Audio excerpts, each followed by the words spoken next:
আল্লাহ পাক রব্বুল আলামিন এই আয়াতে কারিমার মধ্যে বলতেছেন,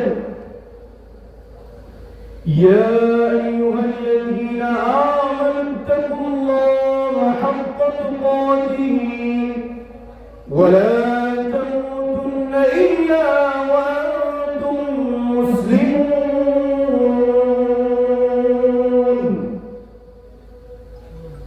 হে বান্দাগণ, তোমরা আমি আল্লাহকে ভয় করো, ভয় করার মতো ভয় করো, ভয় করার মতো আমি আল্লাহকে তোমরা ভয় করো। ওয়ালা তামুতুন্না ইল্লা ওয়া আনতুম মুসলিমুন। খাঁটি মুসলমান না হয়ে তোমার মধ্যে তোমরা আসিও না।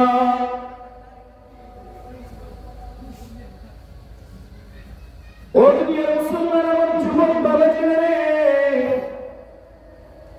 মনোযোগ দিয়ে কান লাগায় শুনো। দুনিয়ার জমিনে আইসা উদ্দেশ্য নিয়ে আসার পরে দুনিয়ার জমিনে সুন্দর করে একটা বাড়ি বানাইলে আর একটা গাড়ি কিনলাম। সন্তানের জন্য সকাল থেকে ঘর থেকে বের হয়ে গেলাম। সারাদিন চিন্তায় পরেশান তুমি যুবক হয়ে গেলাম, কিভাবে নিজের জীবনকে সাজাইবা এটার কোনো খবর নাই। ওরে আল্লাহর বান্দা, আল্লাহর গোলাম, এই দুনিয়ার জমিন চিরজীবন থাকার জায়গা নয়।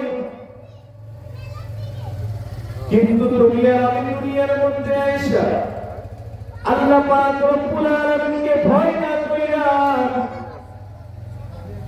সকাল থেকে সন্ধ্যা পর্যন্ত নিজের বাড়িঘর সাজানোর জন্য, সন্তানকে টাকা পয়সা দিয়ে লেখাপড়া করানোর জন্য পাগল হয়ে গেছো। আল্লাহর ভয় না।